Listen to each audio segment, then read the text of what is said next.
দুষ্ট রাজনীতি করেন তাদেরকে বলবো, আসুন, রাজনীতি হচ্ছে একটি মানব সেবামূলক কাজ। সেখানে যেন আমরা কোনো ধরনের স্বেচ্ছাচারিতা, হঠকারিতা, অনিয়ম, অনাচার এগুলো যেন না করি। দেশকে ভালোবাসবো, মানবতাকে ভালোবাসবো। সবাইকে আমন্ত্রণ জানাচ্ছি, আসুন আমরা এবার সার্বজনীনভাবে আমাদের নববর্ষকে আমরা উদযাপন করব। আমরা হিংসা, বিদ্বেষ, অহংকার এগুলোকে ভুলে দেশকে ভালোবাসবো, মানবতাকে ভালোবাসবো। সবাইকে অসংখ্য ধন্যবাদ। আসুন আমরা সবাই মিলে দেশটাকে গড়ি।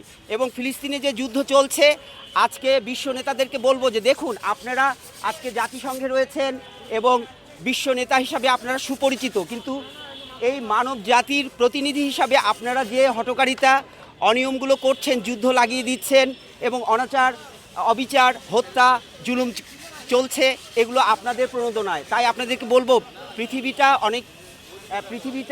অনেক ছোট এবং আমাদের জীবন আরও ছোট, খুব ক্ষণিকের। আমরা যদি নিজেদেরকে ভালোবাসি, মানবতাকে ভালোবাসি, সভ্যতাকে ভালোবাসি, আমরা যদি ধর্মকে বিশ্বাস করি, তাহলে মানবতার চেয়ে বড় ধর্ম হতে পারে না। তাই আসুন, আজকে যুদ্ধ নয়, শান্তি চাই, ফিলিস্তিনিবাসীদের মুক্তি চাই। ইউক্রেন রাশিয়া যুদ্ধ হচ্ছে, যুগের পর যুগ ফিলিস্তিনি ভাইরা মরছে, শিশুরা, মারা মরছে, আর আমরা অথর্বর মতো পৃথিবীতে এভাবে বসে থাকতে পারি না। তাই আজকে আওয়াজ তুলুন, আসুন আমরা একটি শান্তির পৃথিবী প্রতিষ্ঠা করি। সেজন্য আমাদের সবাইকে দায়িত্ব পালন করতে হবে। আমরা অনেক সময় শুধু ব্যবসা বুঝেছি, আমরা নিজেদের লোভ, লালসা, নিজেদের ভোগ বিলাস বুঝেছি, কিন্তু আমি তো আজকেও মরে যেতে পারি। পৃথিবীর মহা দস্যু আলেকজান্ডার পৃথিবী দখলের পরে একটি মহাশার কামড়ে মৃত্যুবরণ করেছেন বা অসুস্থ হয়ে।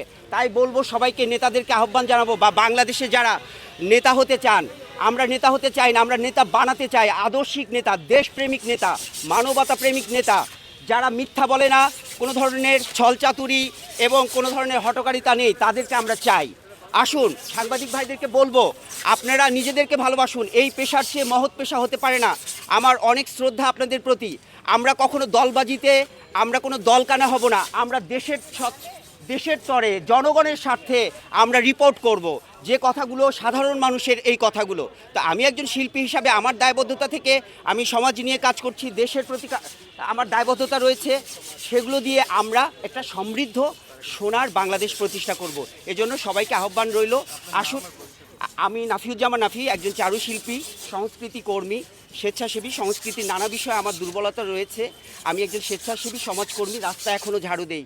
আমার অত প্রলোভন নেই, শুধু